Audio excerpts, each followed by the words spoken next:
மகிமை உண்டாகட்டும். God had been faithful ஒவ்வொரு இந்த நாட்களெல்லாம் அவர் கிருபை இரக்கத்திலையும் உண்மை உள்ளவராக இருந்து நம்மை நடத்தி இருக்கிறாரு. Amen. The unseen hand of God, கர்த்தருடைய காணக்கூடாத அவருடைய கரம் நம்மை நடத்தி இருக்கிறார். அதுதான் நிஜம். ஆமா, நம்ம அநேக சில இந்த வாழ்க்கையில துக்கங்களும் துயரமான காரியம் வந்திருக்கும், வராதுன்னு சொல்லல. It has happened according to the plan of God. ஆனா இன்னைக்கு நம்ம உயிர் உள்ளவர்களாக இந்த நேரத்துல you've been praying, seeking God. அப்போ God has remembered, அதெல்லாம் ஞாபகத்துல வைத்திருக்கிறார். அவர் என்னென்ன செய்யணுமோ அது குறித்த நாளில நமக்கு நிச்சயமாக அவர் செய்வாரு. Don't give up on that blessed Lord. இந்த நாள்ல கூட I just want you to turn to மல்கியா தீர்க்கதரிசியின் புஸ்தகம் மலாக்கி சாப்டர் 4, 4ஆம் அதிகாரத்தை நீங்க திருப்பி கொள்ளுவீங்கன்னா God says something amazing thing. ஆண்டவர் சொல்லுவாரு. யாருக்கு சொல்றோம்? to which kind of people God is saying? Not to the children of God. தேவனுடைய ஜனங்கள் என்று சொல்லப்பட்ட மக்களுக்கு தான் இந்த வார்த்தையை சொல்றாரு. ஏன் இந்த வார்த்தையை சொல்றாருன்னா, when you look into that, நீங்க 3ஆம் அதிகாரத்துல நீங்க படிக்கும் போது அந்த இடத்துல the people will be saying, அது ஆண்டவரே சொல்லி காட்டுவார். நீங்க என்ன சொல்றீங்க தெரியுமா? நான் படிக்கிறேன் பாருங்க, இது எத்தனை பேருக்கு புரியுது தெரியாது. ஆண்டவர் தேவனாகிய கர்த்தர் சொல்வார் 13:14, நீங்கள் எனக்கு விரோதமாய் பேசின பேச்சு கடினமாய் இருக்கிறது என்று கர்த்தர் சொல்லுகிறார். ஆனாலும் உமக்கு விரோதமாய் என்னத்தை பேசினோம் என்கிறீர்கள்? தேவனை சேவிப்பது விரோதா, அவருடைய கட்டளைகளை கை கொள்ளுகிறதினாலும் சேனைகளின் கர்த்தருக்கு முன்பாக துக்கித்து நடக்கிறதுனாலும் என்ன பிரயோஜனம் என்று God saw, தேவன் அந்த மக்களுடைய தேவனுடைய ஜனங்களுடைய அங்கலாய்ப்பின் சத்தத்தை கேட்டு அது தேவன் சொல்றார், this is the attitude of என்னால் தெரிந்து கொள்ளப்பட்ட ஜனமே, என்னால் பிரித்தெடுக்கப்பட்ட ஜனமே, என்னால் ஆசீர்வதிக்கப்பட்ட ஜனமே, பெயர் சொல்லி அழைக்கப்பட்ட ஜனமே, நீங்க உங்க மனசுல நினைச்சு வாழ்ற காரியம் இதுதான். This is the way you are living. இந்த நாள்ல கூட நம்ம கூட எத்தனை முறை டிசாஸ்டர்ஸ் நம்முடைய வாழ்க்கையில வரும்போது, போராட்டம் வரும்போது, கஷ்டம் வரும்போது நம்ம என்ன சொல்றோம்? ஏன் இது நடக்குது? why God is not acting? அவர் என்ன செய்து கொண்டு ரியலி காட் தேர், தேவன் ஒருவர் இருக்கிறாரா? அவர் இருந்தா ஏன் இதெல்லாம் எனக்கு நடக்கணுங்கிற கேள்விகள் கூட நமக்குள்ள கூட எழுந்திருக்கும். You can not deny that. சில நேரத்துல இந்த துக்கமும் இந்த வேதனையும் நம்ம இருதய நரம்பு இருக்கும் போது நம்ம என்ன பேசுறோம்னு தெரியாம கூட பேசி கொண்டு இருப்போம். why God, why it happened? அது கேட்கறது தப்பு இல்ல. ஹல்லேலூயா. இங்க ஆண்டவர் சொல்றாரு, நீங்க அது கேட்கறது தப்பு இல்ல, ஆனா அவரை சேவிப்பது. You have said it is futile to serve God. What do we gain by carrying out his requirements?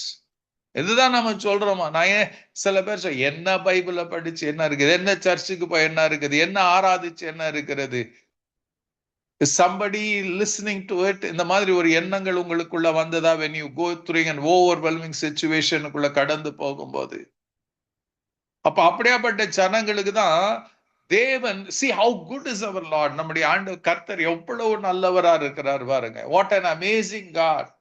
இந்த 4ஆம் அதிகாரத்துல 2ஆம் வசனத்துல நீங்க படிக்கும் போது அவர் என்ன சொல்றார் பாருங்க, ஆனாலும் even though you are this kind of attitudeல இருந்தாலும், even though you talk like this, நான் உங்களை ஏன் சர்வ் பண்ணோம், நான் ஏன் உங்களுக்கு உங்களோட வசனத்துக்கு நாங்க கீழ்ப்படினோம் நீங்க கேட்டு கொண்டிருந்தாலும், but I am so different. You and I have so அத்தனை variation, we are so different. ஆண்டவர் சொல்றாரு, ஆனாலும் என் நாமத்துக்கு பயந்தவர்கள், பயந்திருக்கிற உங்கள் மேல் நீதியின் சூரியன் உதிக்கும்.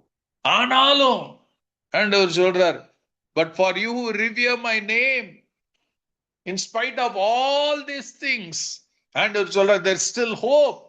யாருக்குங்க? those who revere, கர்த்தருடைய நாமத்துக்கு பயப்படுகிறவர் மேல். ஆனாலும் என் நாமத்துக்கு பயந்திருக்கிற உங்கள் மேல்,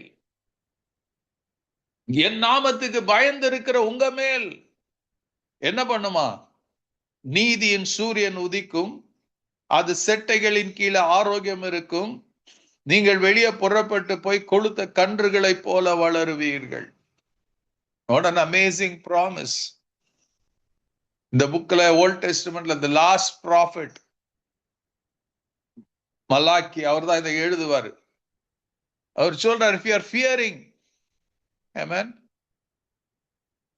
சில நேரத்துல blah blah blah ஏதோ பேசுவோம், பட் ஆண்டவருடைய வாசி, if you fear me, எனக்கு பயப்படுகிறவர்கள் மேல், அவர் சொல்றார், என் நாமத்துக்கு பயந்திருக்கிற உங்கள் மேல், என் நாமத்துக்கு பயந்திருக்கிற உங்கள் மேல். இந்த சத்தத்தை கேட்கிற I know if you don't fear the Lord, if you don't hope in the Lord, you அந்த எண்ணலனா you couldn't just every day இந்த 8 மணிக்கு you cannot just come Zoomல இணைஞ்சி, you cannot just keep listening and praying, இதெல்லாம் பண்ண முடியாது. But deep inside you, I know that deep inside ஏதோ ஒரு பாகத்துல உங்க இருதயத்துல இந்த கர்த்தருக்கு பயப்படுகிற பயம்ங்கிற இருக்கிறது. Hallelujah. எப்படிங்க நீங்க கேட்கலாம், what is the meaning of fear of the Lord? Proverbs chapter 8ல படிச்சீங்கன்னா அங்க ஆண்டவருடைய வசனம் சொல்லும், 8:13ல, தீமை வெறுப்பதே கர்த்தருக்கு பயப்படுகிற பயம். Hating evil is the fear of the Lord. இன்னைக்கு இந்த டைம்ல you could have so many things உங்க வாழ்க்கையில நீங்க செய்து கொள்ளலாம். Amen. Nobody is compelling you to attend the 8 மணிக்கு நீங்க ஜெபத்துல சேரணும்னு. Nobody is forcing you. Nobody is compelling you. You with your own choice. With your own choice. This is a choice. இது கர்த்தருடைய சமூகத்துக்கு வரணும்னு உங்க choice. Amen. God has said, if you do this, I want to speak to you. நான் உன்னோட பேசணும்னு விரும்புகிறேன். நான் உன்னோட இருக்கணும்னு விரும்புகிறேன்.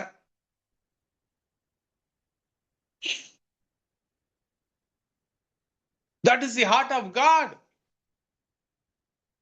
அப்ப நீங்க விரும்பி,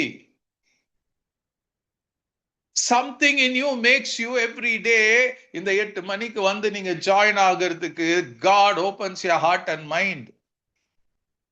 When you keep continuously doing it, பாண்டோடைய வசனம் என் நாமத்துக்கு பயந்திருக்கிற உங்கள் மேல்.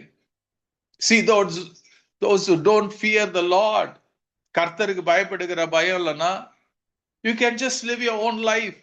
இந்த ஜெபம் என்ன இருக்குதுங்க, நான் எதுக்கு ப்ரேயர் பண்ணணும், நான் எதுக்கு ஜாயின் ஆகணும், எதுக்கு 1 மணி நேரம் நான் வேஸ்ட் பண்ணணும், நீங்க you can question yourself and skip it.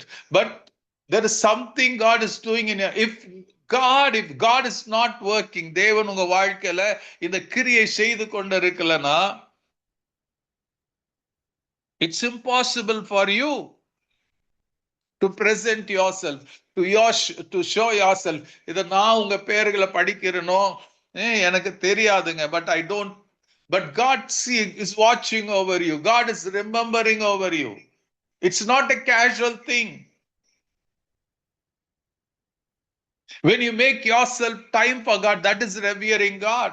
தேவனுக்கென்று உங்க நேரத்தை, தேவனுக்கென்று just skipping out so many things, எத்தனையோ காரியங்களை ஸ்கிப் பண்ணி you just come stay in the presence of God. நீங்க ஜெபத்துக்கு நேரத்தை ஒதுக்குறீங்க, பைபிள் வாசிக்கிறதுக்கு நேரத்தை ஒதுக்குறீங்க. When you keep regularly doing, that is called the fear of the Lord. அப்படி செய்கிறவர்களுக்கு கர்த்தர் ப்ராமிஸ் பண்றாரு, அவர்கள் மேல் என்ன பண்ணுமா, உங்கள் மேல், those who fear the name of the Lord, உங்கள் மேல். அப்ப நீங்க கர்த்தருடைய சமூகத்துக்கு வரணும்னா என்ன பண்ணும், தீமையை வெறுக்கணும். everything that is evil, everything that God says evil is in evil. தேவன் சொல்லுகிற எல்லா தீமைங்கிறது தீமை தான். யூ cannot, தீமைன்னு அவர் சொன்னதை நம்ம நன்மைன்னு சொல்ல முடியாது. சோ கர்த்தருக்கு பயந்திருக்கிற உங்கள் மேல் நீதியின் சூரியன் உதிக்கும். ஆண்டவர் சொல்றார், I'll make sure the sun of righteousness will rise upon you. The sun of righteousness will rise with healing in his wing. அதன் செட்டைகளின் கீழ் ஆரோக்கியம் இருக்கும். Amen. Not only physical healing. When God rises upon you, not only it's going to be physical healing, mental healing, spiritual healing, எல்லாம் ஆண்டவர் கொண்டு வருகிறவரா இருக்கிறார். Hallelujah. நீங்க பைபிள் புதிய ஏற்பாடுல முழுக்க பாத்தீங்கன்னா, those who believed in Jesus, those who hoped in Jesus. ஒரு நாள் ஜெபாலய தலைவனாகிய எவ்வீரு, he comes running to Jesus. இயேசு கிட்ட ஓடி வருகிறான். வந்த ஆண்டவர் சொல்றான், ஐயரே, என் மகள் மரண அவஸ்தையா இருக்கிறார். she is going to die. நீங்க வந்து உங்க கையை வச்சீங்கன்னா நீ அவள் பிழைப்பாள். சோ இயேசு அவரோட போகிறாரு. போற வழியில ஒரு பெரும்பாடுள்ள ஸ்திரீ, she too wants to get healed. அவ வரா, இயேசுவின் வஸ்திரத்தை தொட்டு அவ சுகத்தை பெற்றுக் கொள்ளுகிறார். கொஞ்சம் அங்க கமோஷன் ஆகுது, கொஞ்சம் டைம் ஆகுது. Before Jesus could come to that Jairus வீட்டுக்கு வரதுக்குள்ள நியூஸ் வருது, உங்க மக செத்துட்டா, டோன்ட் டிஸ்டர்ப் தி டீச்சர்னு சொல்லி நியூஸ் வரும். Amen. Just யோசித்து பாருங்க, Jairus was, அவன் இருதய அளவுல நொறுக்கப்பட்டு இருந்தான். He was pain, அவன் இருதயம் முழுக்க வேதனை இருந்தது. பிகாஸ் அவனுடைய ஒரே மகள் அவள் மரிக்கிற தருவாயில இருக்கிற. ஜஸ்ட் இமேஜின் பண்ணீங்க, ஹல்லேலூயா, தன்னுடைய மகள் she is going to die, எல்லா ரிப்போர்ட்ஸும் அவன் செத்துருவான்னு வரும்போது எப்படி இருக்கும் ஒரு அப்பாவுடைய மனசு? அந்த ஃப்ரஸ்ட்ரேஷன் எப்படி இருக்கும், அந்த வேதனை எவ்வளவு இருந்திருக்கும் யோசித்து பாருங்க. So he came. If he wouldn't have believed and feared God, he wouldn't have come to Jesus.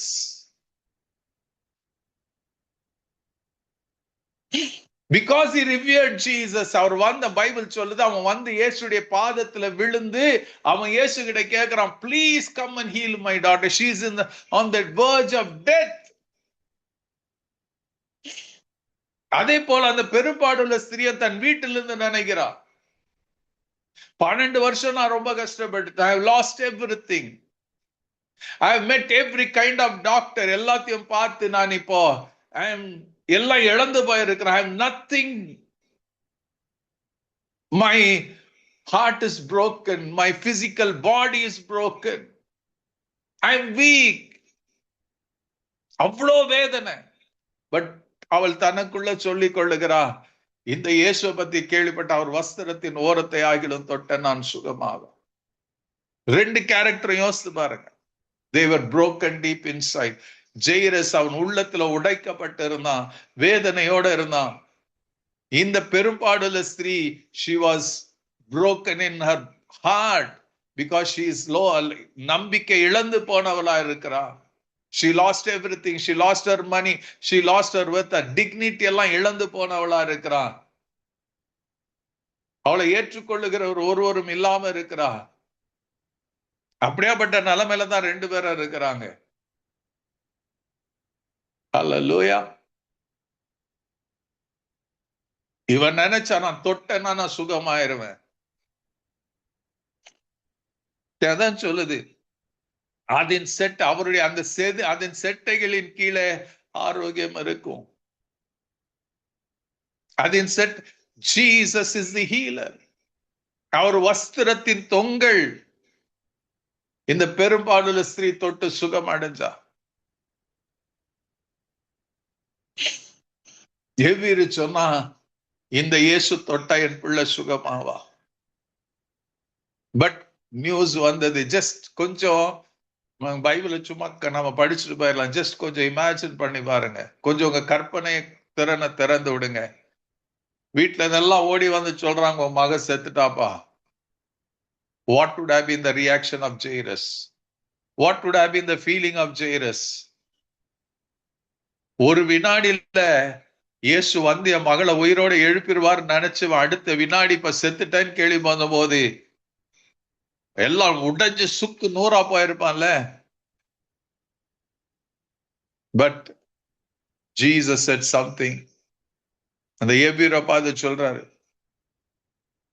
Hallelujah, Jesus அவங்க சொல்றதை கேட்டு ஜெயிரஸ பார்த்து சொல்ற, don't be afraid, just have faith. Jesus words அங்க மரித்தவளை உயிரோட எழுப்புகிறதுக்கு முன்னாடி Jesus want to bring resurrection in Jairus heart. அவன் உடைந்து போன உள்ளத்துல ஒரு ஜீவனை கொண்டு உயிர்ப்பிக்கணும்னு அவர் நினைச்சாரு. He revived it. Hallelujah. அதுக்கு பிறகுதான் எல்லாம் ஒன்னா போறாங்க.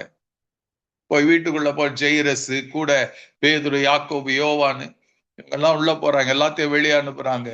அந்த சிறு பெண்ணுடைய கையை பிடிச்சு தூக்கி சிறு பெண்ணை எழுதுருன்னுவாரு. She comes to life. செத்து போன உயிரோட எழும்புகிறா. Amen. Hallelujah. இந்த பெரும்பாடல் ஸ்திரீ அவத்து இயேசுடைய வஸ்திரத்தை தொட்டு சுகமானா.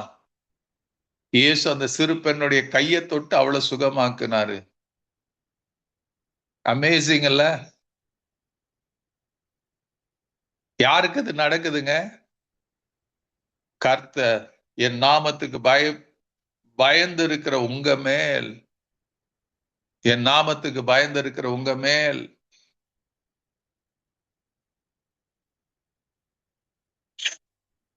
do you still fear the Lord?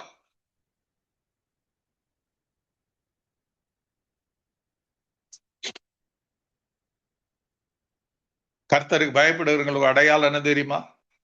16:3-16 சொல்லும், கர்த்தருக்கு பயந்தவர்கள் ஒருவரோடு ஒரு பேசிக் கொள்வார். என்ன பேசுவாங்க? They will talk about Jesus. What do you talk about? நீங்க இருக்கும்போது எதை பேசுறீங்க? இயேசுவை பத்தி பேசுறீங்களா? What do you talk about? What you talk, what you keep chatting? The goodness of God, the mercies of God. இதெல்லாம் பேசுவீங்கன்னா நான் நம்ம சேலஞ்ச் பண்ணி சொல்றேன்.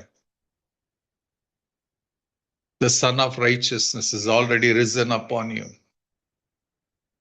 உங்களுக்கு வேண்டிய அற்புதம் நடந்து கொண்டே இருக்கும். May God bless you. God be with you. தேவன் தொடர்ந்து உங்களை நடத்துவாராக.